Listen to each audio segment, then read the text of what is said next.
Hello, boys and girls, and welcome to Grandma Teresa's Story Time. Today I'm reading Bumble Bear, The Beginning, written by James Hoffman, illustrated by John Sanford.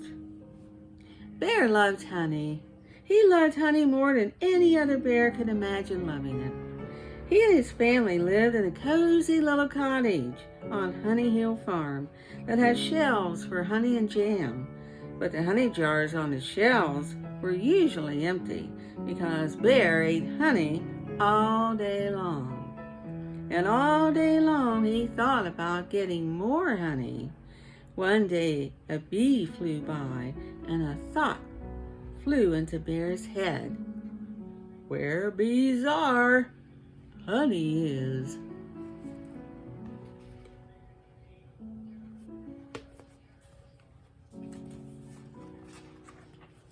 He followed a bee to its hive.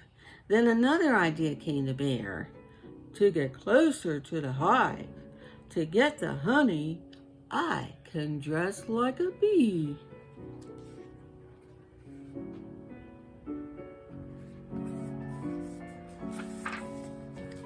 He'd wear his striped pajamas.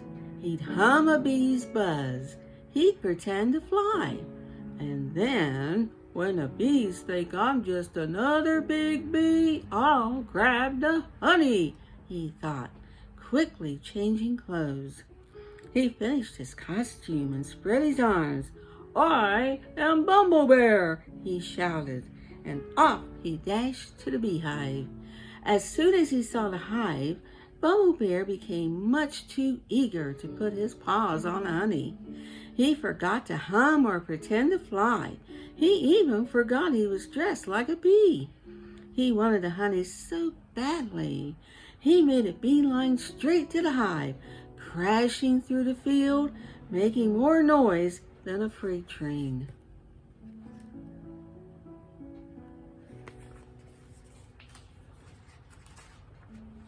Bumble Bear was so close to the hive, he could imagine reaching right inside for the honey.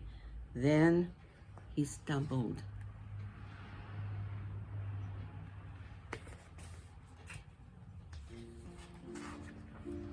He tripped and tumbled.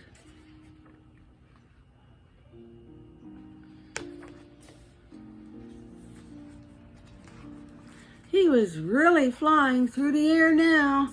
He knocked over the hive as he landed, and combs of honey flew into the air just out of reach. And something else flew toward Bumble Bear, a swarm of angry bees. Bumble Bear had truly bumbled.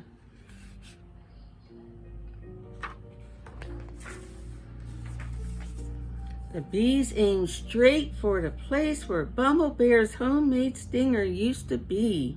He felt stungled. He jumped into the water to get away from the bees. As a beginner, he hadn't been able to get close to the honey in the hive.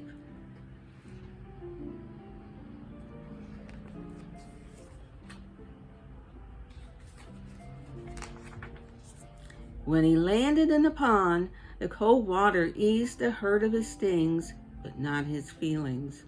He lost his glasses, and he wore a hive on his head, a hive with no honey in it. All this trouble and still no honey, he thought. Bumble Bear had been bumbled.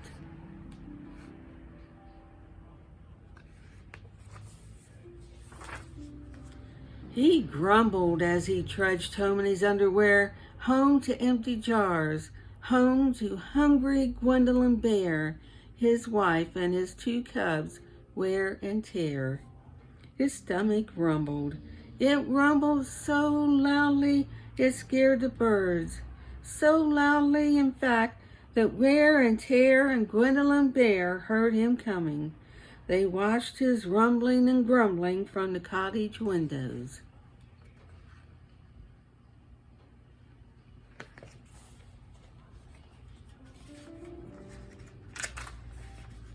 That night, Bumble Bear lectured to Wear and Tear on the value of honey as he peered into the depths of an empty jar. Wear and Tear and Gwendolyn Bear were used to this lecture. They'd heard it all before.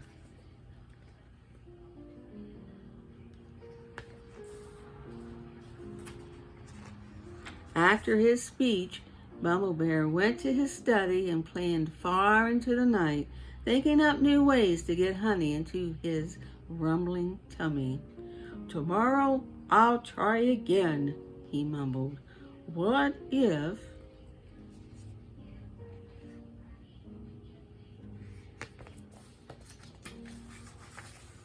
Upstairs, Gwendolyn tucked the cubs into bed.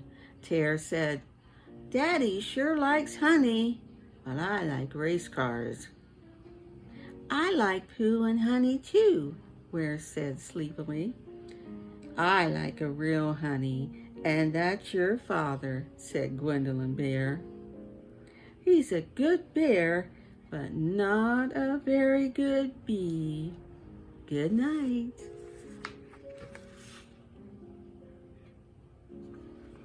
Well, I hope you enjoyed our story today, boys and girls.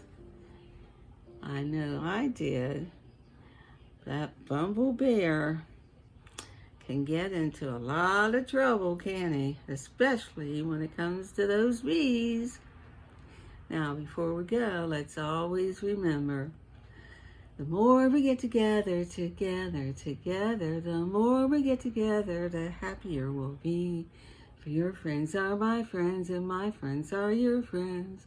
The more we get together, the happier we'll be. And until next time, stay safe. Bye now.